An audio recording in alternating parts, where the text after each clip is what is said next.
Yo soy la doctora Isabel, ya me conocen muchos. Vengo a presentarles hoy sobre justamente nuestro laboratorio, el Veritas Lab, y sobre un tema que estamos desarrollando, que es marcadores digitales. Empiezo por felicitar a todas las mujeres ahí en la audiencia, allá afuera.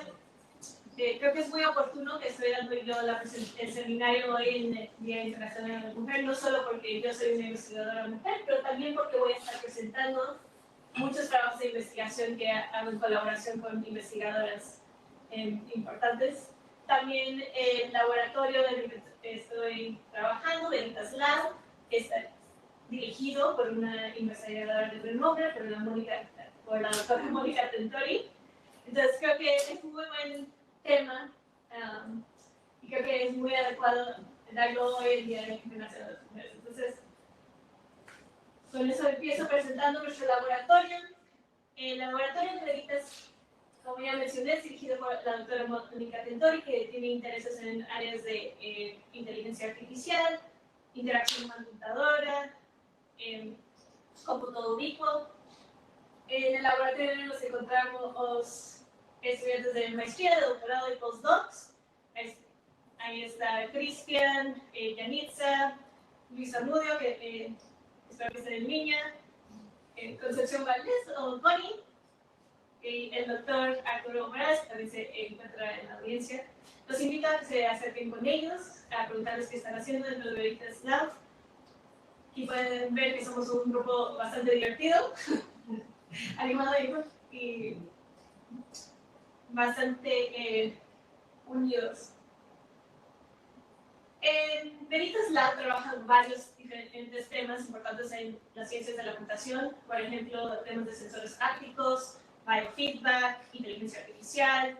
Personalmente yo trabajo mucho en proyectos de innovación educativa. Hay temas de rastreo del movimiento que están llevando a cabo mis compañeras Elisa y Connie, y diseño de sistemas interactivos, etcétera, etcétera. Somos un grupo bastante variado en temas de interés y en estudios que trabajamos. Yo hoy les voy a estar presentando sobre un tema específico de marcadores digitales y son proyectos en los que estoy colaborando con diferentes estudiantes dentro del laboratorio. Entonces, para empezar, para hablarles un poquito de marcadores digitales, pues sabemos que hay una necesidad para integrar más fuentes de información o datos dentro del diagnóstico de enfermedades, en específico de trastornos psiquiátricos. Por ejemplo, el Instituto Nacional de Salud Mental de Estados Unidos acaba de implementar unos nuevos criterios de cómo puedes integrar datos biológicos, conductuales y sociales para dar diagnósticos psiquiátricos en lo que llaman ellos psiquiatría precisa. Sin embargo, muchas de estas fuentes de datos siguen utilizando autorreportes y como sabemos hay muchas fallas dentro de los autorreportes. Uno, no son muy precisos, es muy difícil para que un individuo pueda reportar lo que está sintiendo y pensando en un momento dado. También no son oportunos, pues normalmente suceden después de que haya una necesidad de una intervención psiquiátrica. Y por último, son muy difíciles de integrar o de conceptualizar cuando tienen sesiones cortas con psiquiatras. Entonces, esto abre la necesidad de herramientas de cribado que sean más rápidas, sencillas, precisas y además económicas. Entonces, eso resalta una oportunidad para implementar una herramienta ubicua que pueda capturar de forma continua datos de información cognitiva y conductual del individuo. Lo bueno es que ya tenemos tal herramienta en nuestros bolsillos o en sus mochilas, espero, y apagados. Todos, o bueno, una mayoría de los individuos tienen dispositivos móviles que ya por sí capturan mucha información sobre su persona, sobre su conducta, sobre su cognición, etc. Por ejemplo, sabemos que los dispositivos móviles capturan datos de interacción social a través de cómo están entrando a lo mejor a redes sociales o sus interacciones en juegos en línea o a lo mejor hasta cuántas llamadas reciben al día o cuántos mensajes de texto. También tienen datos de localización utilizando aplicaciones como de mapas o el GPS integrado o hasta cuando googlean cuál es un restaurante bueno en diario. También algo menos conocido es que también capturan muchas funciones neurocognitivas. Hay ya análisis de discurso que se hace mediante la captura de textos o de mensajes en WhatsApp. El individuo que te puede decir mucho de su funcionamiento neurolingüístico. También ya hay por sí juegos de memoria o juegos cognitivos que también capturan datos de la cognición del individuo. Otro ejemplo son niveles de actividad, que es, sabemos que ya hay aplicaciones integradas en los dispositivos móviles, por ejemplo, iHealth o Apple Health. También hay smartwatches, ¿no? Que registran nuestra actividad diaria. Estos datos ya te pueden decir mucho sobre muchas cuestiones del individuo y además son datos que se capturan de forma continua. Entonces eso va a llevar a un campo relativamente nuevo de marcadores digitales. Los marcadores digitales en sí son información del sujeto que se captura mediante sensores digitales, utilizando herramientas o dispositivos portátiles. Un ejemplo sería, por ejemplo, la velocidad y los errores al teclear. Eso sería lo que llamamos un marcador digital. Un constructo relacionado es fenotipo digital. El fenotipo digital es este nuevo enfoque de medir y describir continuamente el comportamiento a través de los patrones de datos o patrones de marcadores digitales. También se ven con los sensores del teléfono inteligente, la captura de voz, captura del teclado, etcétera, etcétera. Un ejemplo de patrones sería si utilizas esos datos, esos marcadores digitales de velocidad y errores al teclear, para ya tener alguna medición de la destreza motora fina del individuo. Por ejemplo, combinas esos datos para que haya un patrón que te puede dar información continua de ese individuo sobre su nutrición. Para ver un poquito más claro, tenemos la interacción con el smartphone. La interacción con el smartphone incluye sensores dentro del teléfono, interacciones con el teclado o a lo mejor análisis del habla y de voz. Todo eso en conjunto que lleva un poco a saber pues, agilidad, localización, tiempo de reacción, memoria o más complejos, sentimiento, coherencia que está anterior del sujeto. Eso por sí lo llamamos marcadores digitales. Ya después de esta combinación de esos diferentes datos en patrones, eso sería la parte de abajo, de fenotipos digital, que ya te dice algo sobre la conducta, la cognición o hasta el humor del sujeto. Y todo eso se puede utilizar para el cuidado de pacientes, para el diagnóstico de ciertos trastornos o para el monitoreo de enfermedades o hasta para predecir riesgo de ciertos trastornos, en especial cuando estamos hablando de trastornos psiquiátricos. Ya con esta breve introducción puedo empezar con nuestro primer estudio, que es interfaces ápticas para identificar marcadores en el trastorno del espectro autista. Este es el trabajo de tesis de la doctora Ivonne Monarca. Ahí pueden ver sus miembros del comité, la doctora Mónica, la doctora Fonselli y la doctora Lilian. Y para este estudio, pues, lo que se sabe es que es muy importante la identificación temprana de niños con trastorno del espectro autista. En especial para empezar a proporcionar el tratamiento temprano para poder integrarlos ya a contextos sociales, escolares, etc. Sin embargo, hay muchos desafíos dentro del privado. Sabemos que la accesibilidad de estas pruebas normalmente es muy limitada. Tienen que ir a un psiquiatra, tienen que ir a un psicólogo para poder tener acceso a esos instrumentos. Hay una falta de monitoreo también en el desarrollo de los niños, una vez después del privado.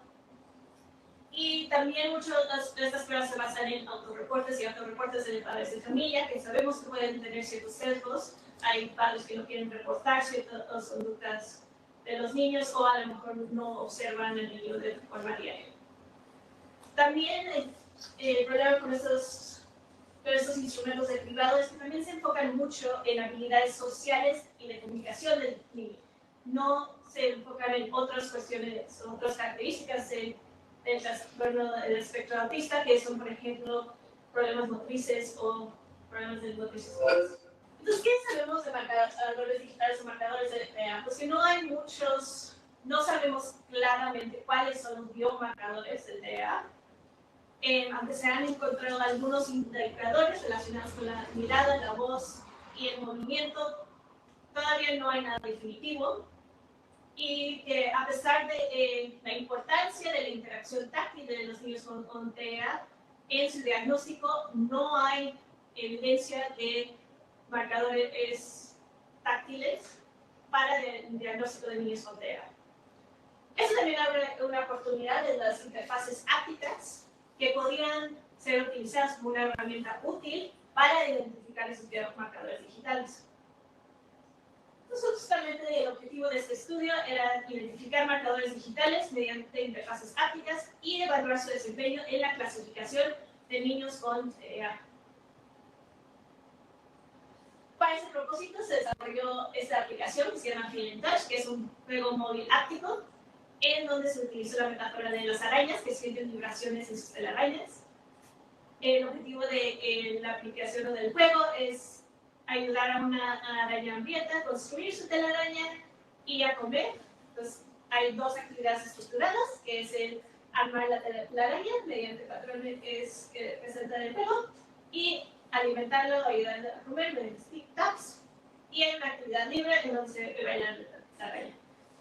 Los sensores ápticos proporcionaron respuestas de vibración ante la interacción táctil con el niño, que también da información justamente sobre el movimiento o las interacciones táctiles que hace el mediante celular. Entonces ahí se implementó los sensores ápticos de una forma muy innovadora. Ya con el desarrollo de ese juego se dio lugar un estudio para justamente ver las oportunidades de utilizar los datos capturados por el juego para la clasificación de niños con TEA y niños neurotípicos. Ahí pueden ver el proceso, se reclutaron y capturaron datos, se creó un conjunto de datos, una base de datos bastante grande, se hizo una extracción de características de esos datos crudos que proporcionaba el teléfono, la aplicación. De esos datos se hizo una selección de características importantes para el diagnóstico, para la clasificación de niños con TEA, y finalmente se llevó a cabo una búsqueda de lentija para encontrar el número de características más importantes para después entrenar un modelo. En el primer paso, entonces, se reclutaron y se recolectaron datos de 69 niños neurotípicos, 14 niños en espectro autista, todos entre las edades de 3 y 6 años. Se les aplicó ciertos cuestionarios para poder confirmar su diagnóstico y para ver también el grado de severidad de su diagnóstico y para también diagnosticar otros problemas motrices que a lo mejor presentaban los niños. Es importante notar que aunque la base de datos que se generaron mediante estos niños fueron cantidades de interacciones con el celular, no se hizo a nivel individuo, entonces el conjunto de datos que se dio fue realmente grande, entre miles de puntos de datos, aunque fue realmente reducido la muestra. Se recolectaron datos mediante la interacción del niño con el juego. Cada niño jugó el juego 2 minutos por actividad, si recuerdan, había como 3 actividades, y ya esos datos se llevaron a un conjunto de datos, una base de datos bastante amplia. Esa base de datos tenían datos extraídos del celular, de los sensores, son datos que son datos geométricos de toques y reactivos. Reactivos es la reacción ante el sensor áptico. Así se presentan los datos desde la aplicación, pero también se generaron características, o se calcularon ciertas características con base a literatura previa. Por ejemplo, pueden ver ahí que se hizo un cálculo de duración o cuánto duró, por ejemplo, una interacción táctil. Todos esos conjuntos de datos que estuvieron en el slide anterior y en el slide ahorita dieron lugar a 77 características únicas de cada niño. Como se pueden imaginar, fue una base de datos bastante grande.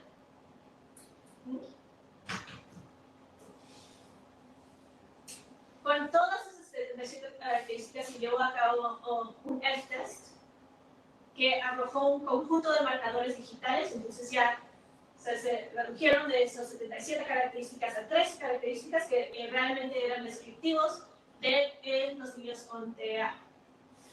O se puede decir que te presentaban el mayor impacto en la clasificación de niños de TEA y neurotípicos. Entonces, esas 3 características son inclinación o el movimiento del celular que capturan los sensores del teléfono, características de toque, aceleración total, que es la aceleración de la vibración producida cuando el niño toca la pantalla, y distancia hacia el centro o el promedio, qué tan distanciado del centro toca el niño durante la interacción. Entonces, para hablar un poquito de inclinación, se compararon estas 3 características en niños mediante pruebas T para ver cuál era realmente la interpretación o la diferencia entre niños neurotípicos y niños con autismo. Entonces, en la inclinación, por ejemplo, vimos que niños con autismo tienen tendencia a mover el celular más hacia adelante y atrás, o tienen ese movimiento más marcado que niños neurotípicos. En toque, vimos que los niños con TEA producen una aceleración, una vibración mayor que niños neurotípicos, y también que tienen tendencia a tocar más hacia el centro de la pantalla que niños neurotípicos. Entonces, para evaluar si realmente estas características podrían llevar a la creación de un modelo, o si a lo mejor el resto de las características que capturamos, los 77, si había otro más importante, se llevó a cabo una búsqueda de repija para buscar ese número óptimo de características para construir un modelo de aprendizaje de máquina con un buen rendimiento. Entonces se utilizó regresión logística, en donde se repite varias veces una regresión logística, lentamente introduciendo una característica una por uno y después evaluando cada modelo, y después se ve qué modelo resulta de la mayor exactitud o que tiene como el mayor número de verdaderos posibles. Al final se obtuvo como resultado que justamente el modelo que integraba esas 3 características era el modelo que presentaba mejor precisión. Como pueden ver, el rojo es el modelo con las 3 características, mientras que la línea azul es la que presentaba todas las características relevantes. Entonces, en este primer estudio que aprendimos, pues uno, que el uso de Field and Touch fue bastante efectivo. No solo fue entretenido para los niños, todos los niños se pudieron jugar, pero también promovió mucho la interacción táctil del toque y permitió capturar información un poquito más precisa sobre las interacciones táctiles del niño con el celular. También, como vimos, identificamos 3 características claves que podrían ser utilizadas para el diagnóstico de TEA. Ya les mencioné, por ejemplo, la inclinación. Esto podría ser por la manera en que responden los niños con TEA ante el estímulo, como los sensores hápticos. Podría ser que los niños con TEA responden de una manera mucho más marcada, moviendo el celular ante ese estímulo. También, como dijimos, los niños con TEA tenían tendencia a marcar más el punto medio del celular. Esto también es respaldado por otros estudios que muestran que niños con TEA se fijan más en el centro de objetos, en el centro de pantallas. Y finalmente, la aceleración total puede deberse a problemas de motricidad fina que presentan niños con TEA. En cuanto sienten una vibración, puede ser que tienen menos control sobre sus habilidades motrices finas, entonces hacen movimientos más marcados que los niños neurotípicos. Esto no es especulatorio, pero podemos ver alguna evidencia de esto.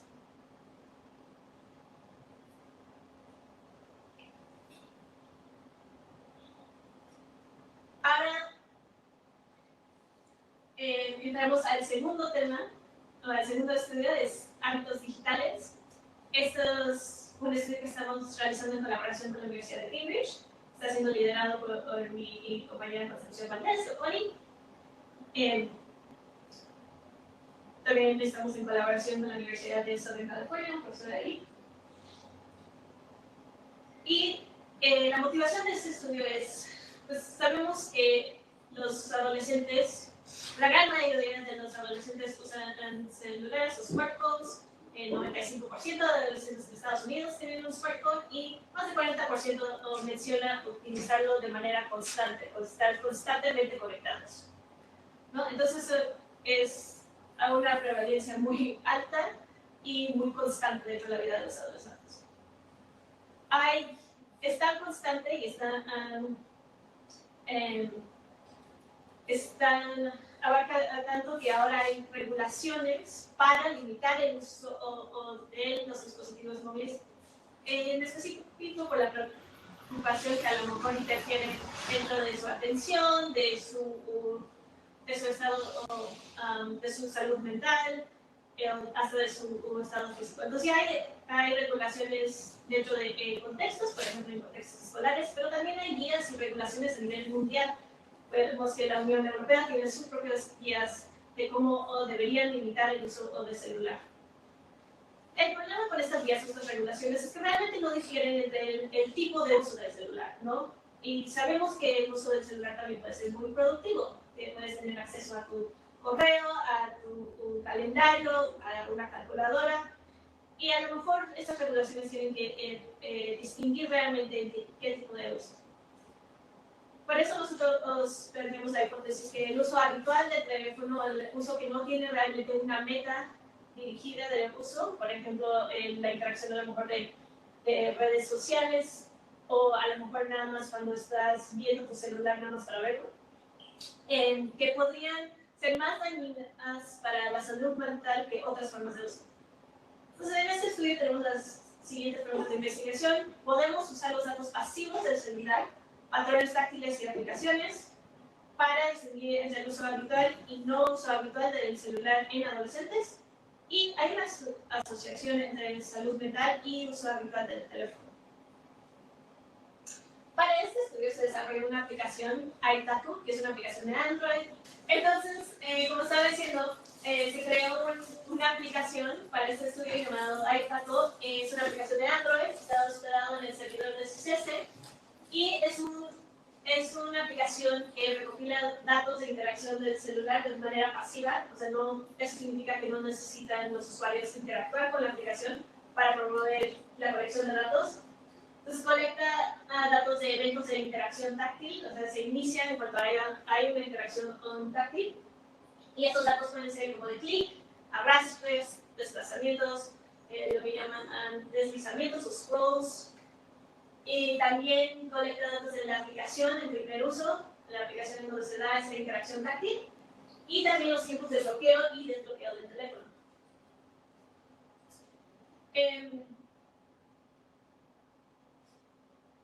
Entonces llevamos todo un proceso de colección de datos.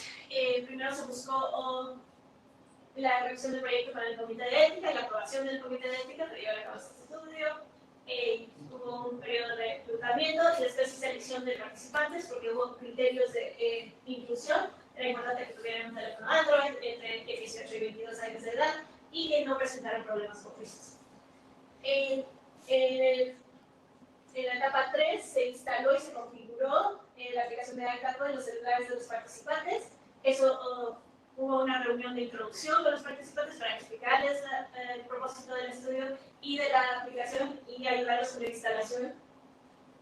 Periodo 4 fue la recolección de datos, en donde estuvieron los participantes, tenían la aplicación funcionando como en el background de su celular, y se conectaron datos por 7 días y se subieron datos 3 veces al día de cada individuo al servidor de suceso. Ya en la última fase fue la desinstalación y la aplicación de cuestionarios, donde hubo una reunión final con los participantes, se les agradeció por su tiempo y participación y se les aplicó ciertos cuestionarios de salud mental.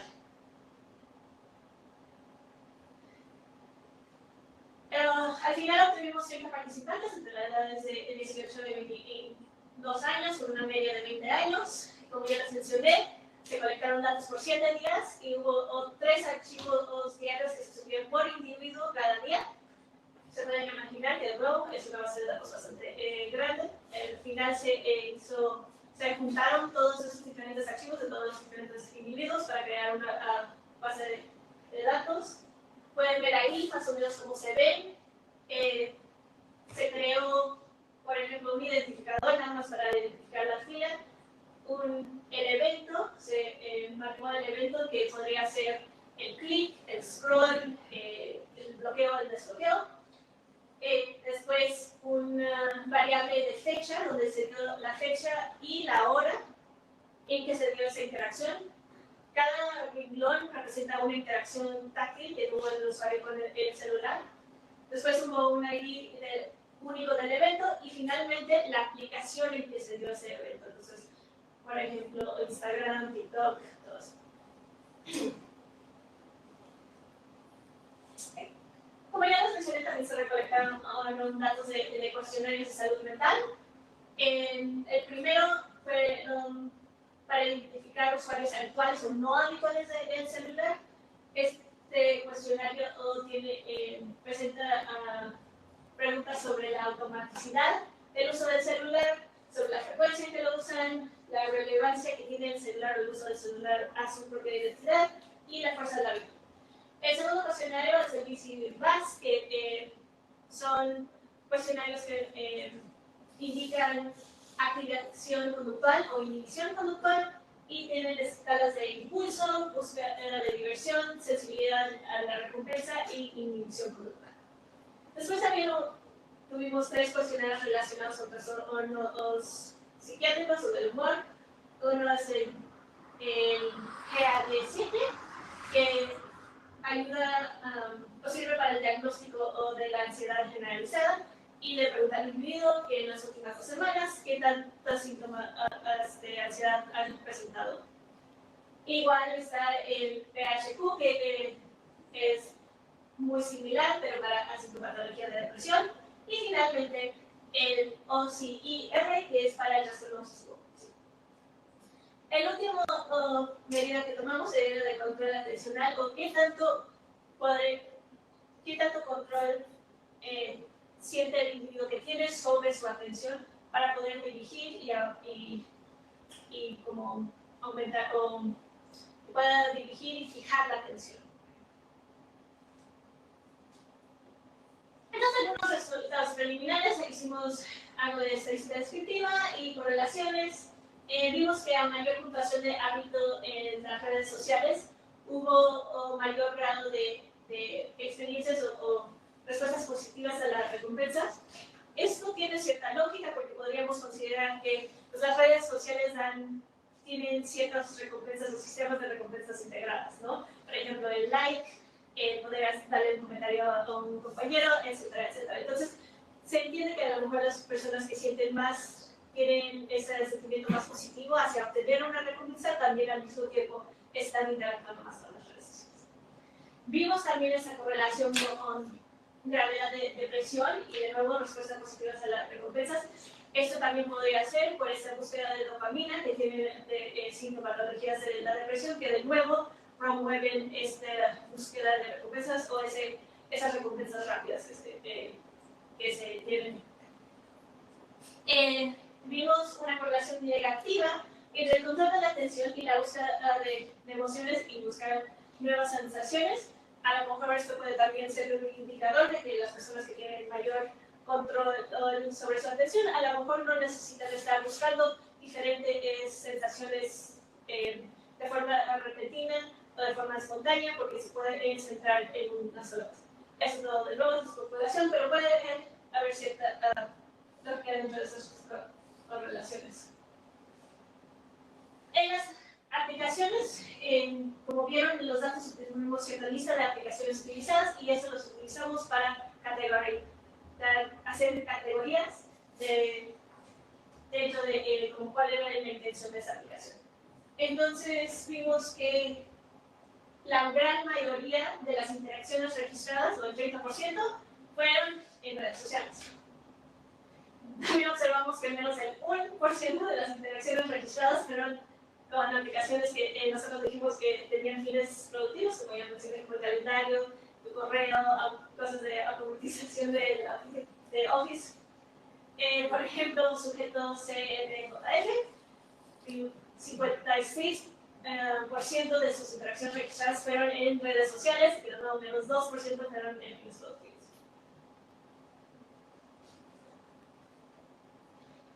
En las interacciones táctiles vimos que la mayoría de las interacciones táctiles que se dan en el celular son scrolls, y seguido por 26% que son taps.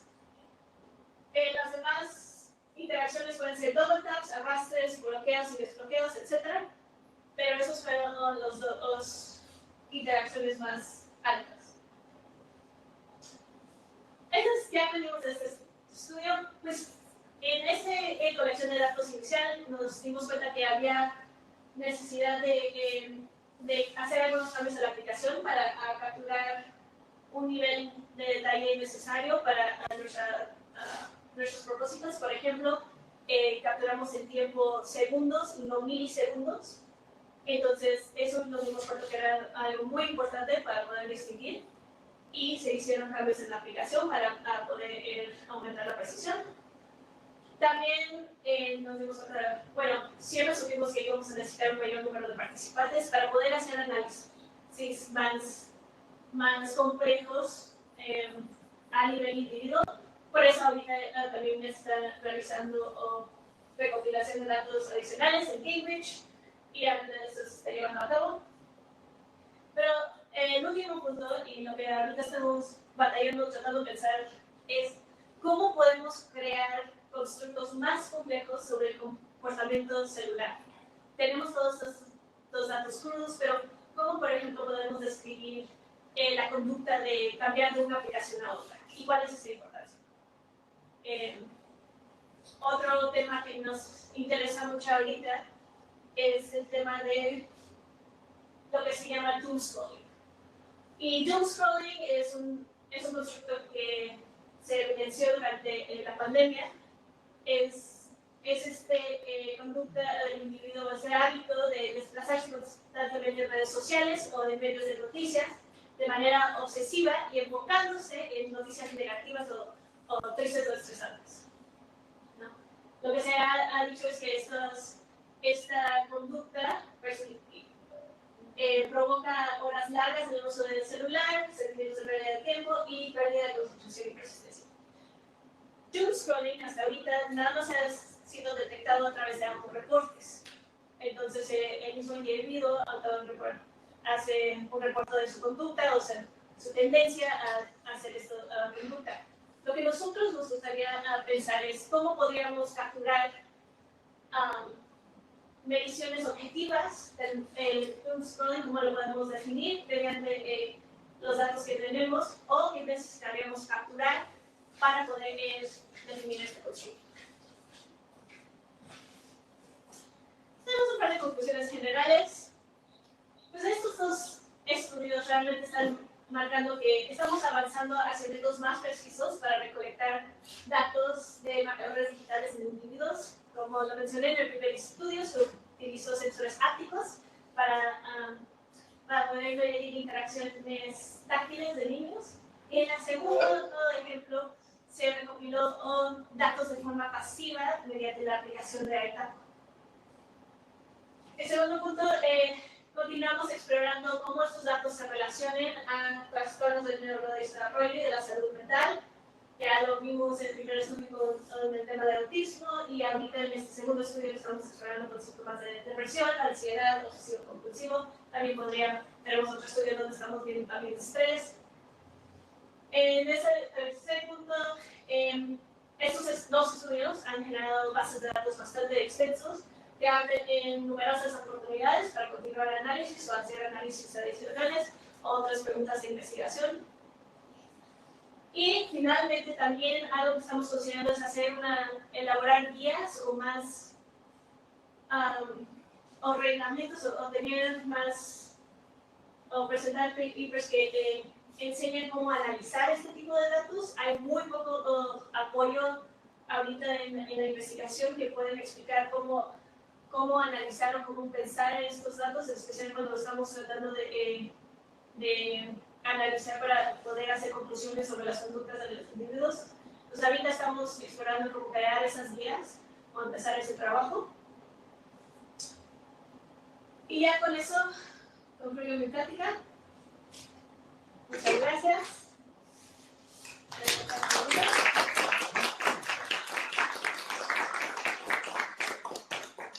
Muchas gracias por la presentación, muy interesante los trabajos que mencionaste.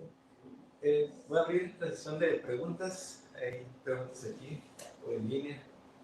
¿Tienen alguna duda para mí? Bueno, tengo una pregunta más pequeñita. ¿Todos los sujetos del estudio del segundo que presentó son estadounidenses? No, la primera colección de datos fue aquí en México con estudiantes de la universidad. Ya el segundo recolección de datos son estudiantes ingleses. Okay. ¿Y se van a tomar, se van a tomar como por separado, no van a estar en el mismo análisis? Vamos a ver, hay cuestiones ahorita en términos de protección de datos. Vamos a ver nuestra posibilidad para hacer un conjunto de datos más grande, pero también eso hay temas de nuestra colaboración con la Universidad de Cambridge y, como les digo, ciertos reglamentos de datos que tienen ellos en cuanto a la protección y el compartir datos. Pero sí es una de las excepciones. Gracias. Un par de preguntas. La primera, creo que no entendí muy bien lo de ¿eran actividades habituales y no habituales? Sí, es clasificación de individuos mediante a su uso habitual o no habitual. Entonces tenemos un cuestionario para poder que justamente clasifica a individuos en base a como qué tan automático utilizan el celular, con qué frecuencia, etcétera. Y eso es lo que vamos a ligar después con los interacciones. O sea, los habituales serían las frecuentes, ¿no? Sí, hay alguien que usa el celular de manera frecuente, de manera automática y a lo mejor con ciertos propósitos sobre otros. La manera que lo estamos definiendo en el estudio es el uso habitual es uso que no tiene un propósito claro como productivo, o sea, una meta. Es que entonces la definición de habitual no es correcta. Ya me da la idea de frecuente. Sí. O sea, lo que haces comúnmente y como pusiste ahí, lo que hace la gente es scrollear las redes sociales principalmente. Todo eso sería lo habitual, pero no es una actividad productiva. Exacto. Esa parte es muy poco. Lo otro es lo de Doomsday Scrolling. Doomscrolling. Percibo que ahorita, bueno, en particular con TikTok, lo que entiendo es que mucho del contenido es más divertido que negativo, a diferencia creo que de X y de Facebook, ¿no? Pues me parece que muchos adolescentes o gente más joven hace mucho de eso, pero no es esa connotación negativa, sino es un feed que te entretiene. Entonces, no sé si perciban, si tengan también esa misma percepción de estar perdiendo tiempo probablemente, pero también mencionaste otra, ¿no? Como una sensación negativa de, no sé si era enojo o algo así. Sí, el constructo de doomscrolling es bastante nuevo. Como mencioné, fue durante la pandemia, donde se dieron cuenta que la gente se la pasaba horas viendo noticias sobre redes sociales, pero todo sobre temas negativos. Y eso dio lugar a como más sentimientos de ansiedad y depresión. Fue como un punto interesante para muchos psicólogos durante ese periodo.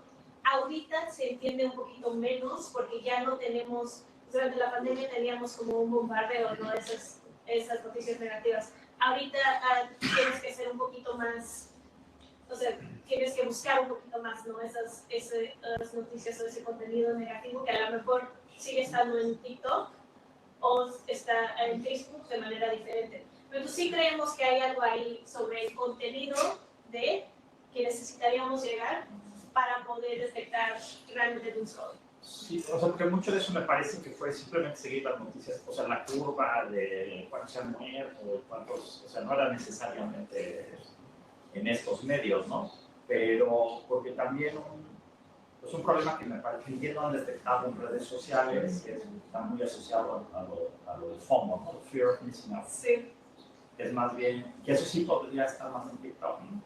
Y o sea, puede ser algo positivo, pero tus sensaciones de mis amigos se lo están pasando muy bien, están comiendo mejor que yo, ¿no? Y sí hay estudios que han visto una correlación entre justamente el FOMO y doomscrolling, pero no sabes, a lo mejor el mismo hecho de que no quieren perderse nada los hace ver noticias negativas o estar en vez de esas noticias, o al mismo tiempo a lo mejor el estar doom scrolling los lleva a tener ese sentimiento de que ay, no me estoy perdiendo mucho. Sí, creo que hay bastante dentro de esta área. Otra cosa que se quiere es que lo que han visto es característico, es que provoca ese sentimiento de horas largas en el uso del celular, pérdida de tiempo y pérdida de concentración. Entonces, esos son otros factores que vienen dentro de Es decir, debe ser general, ¿no? Independientemente de ser positivo o negativo. Por último, Rosa, tu último punto de trabajo futuro, ¿podrías hablar sobre esa parte de las vías? ¿Es exclusivamente para el análisis de los datos o recabarlos? Lo que estamos viendo es, por ejemplo, cómo definimos ciertas conductas, como di el ejemplo de app switching. ¿Cómo definimos app switching dentro de los datos que tenemos? Es decir, que estén cambiando de una aplicación a otra dentro de cierto periodo, cómo definimos ese periodo, cuántas veces necesitan cambiar de una aplicación a otra para que sea considerado app switching. Más guías así, de cómo podemos, o sea, utilizar estos datos para crear constructos o definir estos constructos. O también cómo tomamos, por ejemplo, tiempo o viendo un screen time, tiempo viendo la pantalla. Lo tomamos como el punto desde que se desbloquea el celular hasta que se bloquea de nuevo, etc.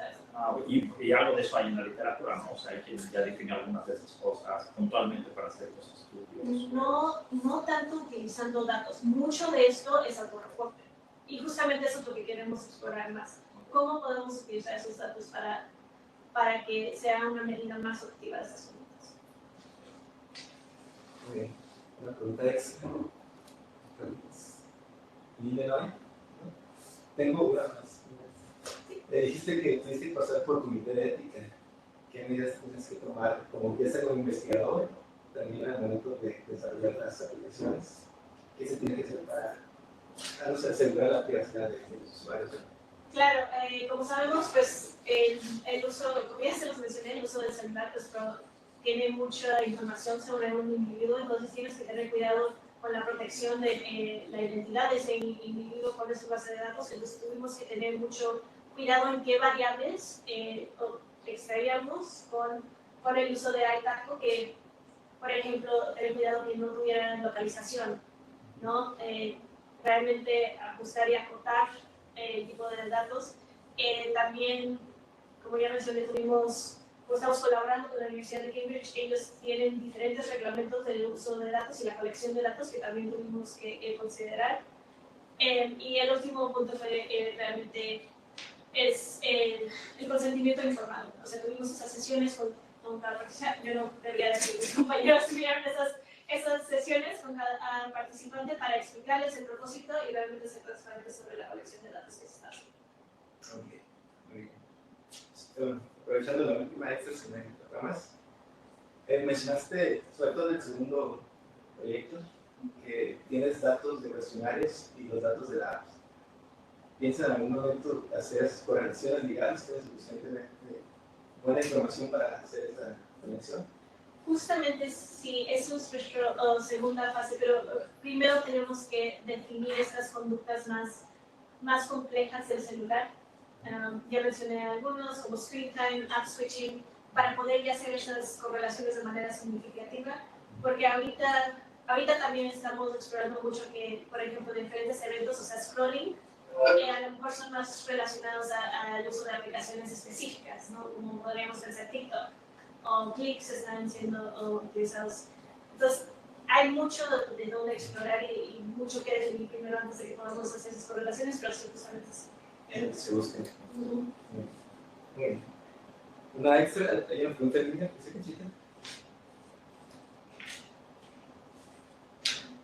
Es un agradecimiento y felicitación a la doctora, muy interesante el trabajo presentado y muy ad hoc en los momentos históricos que estamos viviendo y es de parte de Oscar Castro Asto. Me costó un poco de trabajo. A ver, María, tú no debería entender la verdad. Sí. ¿Se yo o qué? Sí, es un saludo, agradecimiento y felicitación para ti. Y muy interesante el trabajo presentado y muy ad hoc con los momentos históricos que estamos viviendo. Esto lo escribe Óscar Castro Artola. Muchas gracias. Muy bien. Pues voy a pasar a leer los conocimientos, se entrega en línea. Seguro tienes varios acumulados. Es el Centro de Investigación Científica de Educación Superior del Senado. La autora presenta el conocimiento a la doctora Isabel López Hurtado por impartir el seminario Favoritas Lab, marcadores digitales. Firma el doctor Pedro Gilberto López, coordinador de función. Vamos a darle un poco.